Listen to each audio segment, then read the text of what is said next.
Well, good morning, and thanks for joining us here. It is Wednesday, December 10th for our 8:30 stream show. I'm Mitch Carter. That's right. I'm Casey Mason. We appreciate you joining us here today. That's right. That's right. You know how this goes by now. Run a couple of headlines for you. Get over to Byron Douglas for weather. And starting things off here, got a big anniversary this morning here. Today is 4 years since a devastating tornado killed nearly 90 people across several states here. Yeah, that's right. This was a strong EF4 tornado, of course. You may remember it ripped really across northwestern Tennessee, made its way into the tri-state. This includes areas of Bremen and Dawson Springs, which saw over 24 people killed. And then, of course, it really left hundreds, I believe, injured. Yeah. To honor those who were killed and the devastation that it then left behind, there is going to be a vigil that's being held tonight. That's happening at 6 o'clock at the memorial site in Dawson Springs City Park. Now, officials say that candles, they're going to be provided. Also, we want to let you guys know a heads up here from city leaders. If you want to come out tonight, they say that the city park does remain closed. So what you'll need to do is park around Pine and School Streets if you do plan on attending, coming out tonight, showing your respects, and of course remembering this anniversary here in the tri-state. Absolutely. And meanwhile here, also continuing this morning to follow a major developing story, this time out of Frankfurt here. One person's now dead, another one's in critical condition after a shooting on Kentucky State University's campus. Authorities say as well the suspect in that shooting is 48-year-old Jacob Lee Bard from Evansville. Police also say he's not a student at KSU, and authorities say the shooting was an isolated incident and there's no threat to the public. At this point, though, the name of the person killed in this shooting has not been officially released. And moving over to a heads up here that we want to let you know about, if you live in the Reed area there in Henderson County, leaders say that there will be a scheduled water service outage that's going to be taking place this morning. Crews say that they will be installing a fire hydrant and gate valves to just improve fire protection there. The outage and boil advisory is going to be planned to start at 8, so it should be going on for about a half hour now here at this point, and it's going to last about 8 hours today. Now, when water service is restored, all customers affected by this outage are going to be under a boil water advisory until further notice. Just a heads up there today if you are, again, in that Reed area. Absolutely, yeah. And right now, not too much time here. I appreciate you joining us here, Laura, from Dawson Springs. Of course, that's the big story today. It's been 4 years now since that December 10th tornado. Obviously, that dominated the coverage throughout the area here after that went on.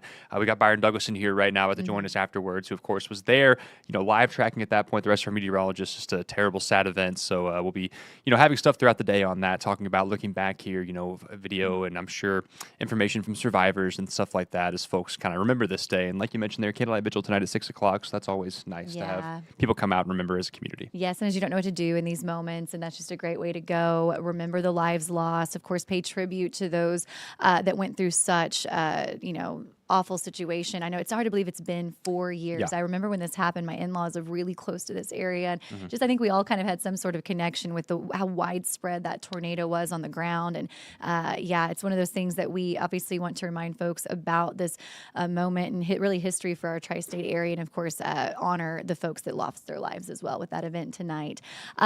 Also, want to let you guys know that we had a windy start to our morning here today. Yeah. Wind advisory, I believe, was in place this morning. I noticed it on the drive-in. I said, I have a feeling this is a little above your average wind for a Wednesday morning. Also, those temperatures, now it's not summer-like out there. Certainly not. Pretty Still warm December. For this time of year, though.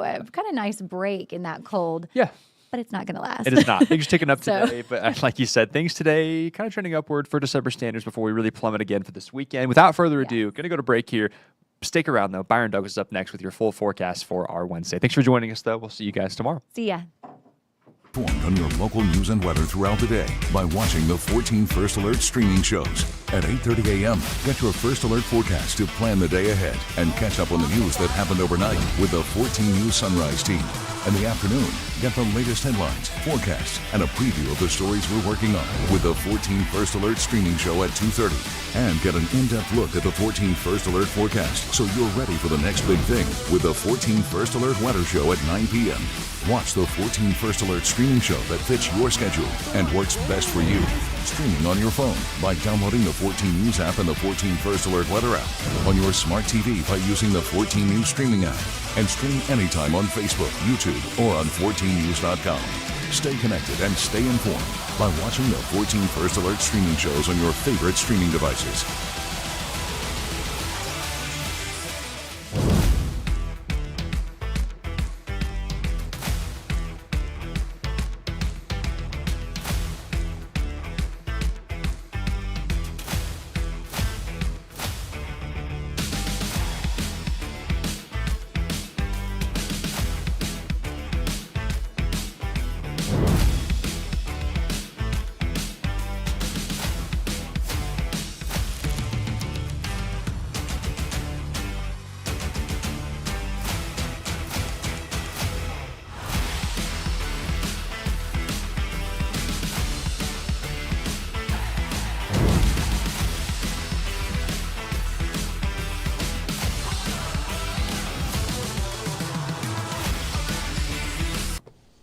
All right, good morning. I'm meteorologist Byron Douglas. Thank you for joining us on our streaming. We'll start with the winter advisories. We'll have to keep an eye on generally Thursday night and Friday. We could get some winter weather advisories down to about Interstate 64. I think they'll have some for Indy and Chicago. So if you're doing any traveling, we showed you earlier, West Virginia had about 3-4 inches of snow, and then they got watches up through Michigan, and then up to about Racine, Wisconsin, and then back through generally as you get up through Milwaukee, and then up through generally the Quad Cities, and then as you get up into stretches there of Iowa, and then up through Pennsylvania. So they'll close on us just a bit as we go through tomorrow, Thursday night, and then into Friday. Let's take a look at the wind gust overall. We have 21 at the airport. Look at Des Moines. We showed a shot earlier up in Omaha, Nebraska. They got winds there at 44 miles an hour. So it's going to be windy out there. We're still dealing with low clouds. Low clouds will be with us generally under overcast skies. I'm going to take this full and shout out a few folks.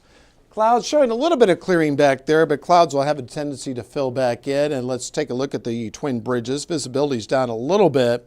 We've had about 1,500s in the rain gauge overall. Laura, good morning to you. Jeff Miller in Savah, 10th out there in western Posey County. As I mentioned, we had about 1,500s here.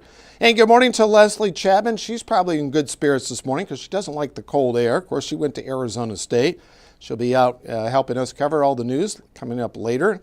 And Beverly, good morning to you. So shouting out a few folks here. Let's do a little nowcasting here on Doppler radar. We'll take this full. We do have mainly some light rain out there. This will thin out. Maybe some heavier bands of showers down to Dundee, east of Hartford, Beaver Dam. And then we're going to check the temperatures and see where that cold front is. It still hadn't slipped through St. Louis as of yet. And I'm going to show you where it's snowing here in a moment for all the snow lovers out there.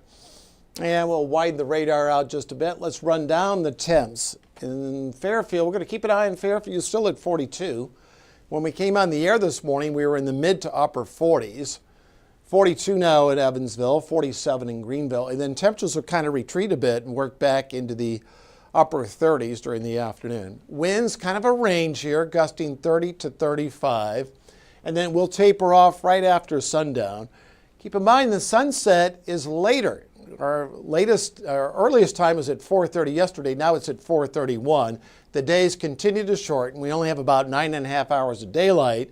And then tomorrow the sunset will be at 4:31. So we'll be increasing the daylight on the sunset side of the table. Clouds will lower and then they'll elevate a little bit as we go to the afternoon, but generally overcast skies. As we go hour by hour, this will match up what we have in our 14 First Alert weather app. See at 3 p.m. down to 37. I'll grab this full here, and don't be surprised if you see a few flurries out there. And then at 6 p.m. down to 36. And then at 9 p.m. we'll be at 33 during that time frame. Look, if you want to take a look at some snow, this is how it looks up in the UP. We have a sister station up there in Marquette, Michigan. And so they have some snow. And of course, the National Weather Doppler radar up there in Marquette, Michigan. And it looks like they're quite at home there.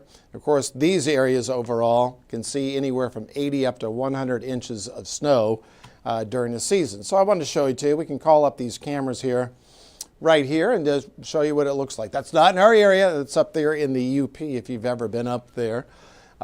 Pretty if you like snow. All right, let's go to the latest guidance. Winds out of the northwest here at 9. So the cold front's running ahead of schedule here. So overall, those temperatures are going to drop pretty quickly in the mid to upper 30s. And we do have a few spotty snow showers. Generally, if we catch any flurries, they would have a tendency to melt on contact as we go into the afternoon. And then for this evening, clouds, a few flurries. We'll squeeze out a few flurries in areas of light snow. Thursday, kind of cloudy to mostly cloudy skies. Temperatures will struggle to hold the mid-30s. And we're going to have to keep an eye on Thursday evening. Snow, especially north and northeast of Interstate 64. Now, the air and ground temperatures Thursday evening, if you're commuting home, are scheduled to be above freezing. But we're showing some snow showers. Princeton, Jasper, these areas could see a dusting up to 1 inch of snow. So we're going to have to watch our northern counties. Close enough where we could have a few surprises mixed in, but I'm bringing it to your attention. And then on Friday, it thins out pretty quickly. Now on Friday, high temps will sneak into the upper 30s and lower 40s during that time frame. So as we catch a little bit of snow, it should melt off. I'm going longer here to the GFS, showing a few spotty snow showers, and then we have the Arctic air to deal with.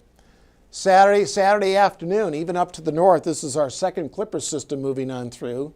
Could yield some snow, generally from Indy, Terre Haute, north there of Vincennes and Jasper. And then Sunday, the Arctic air is here. And you'll see the setup.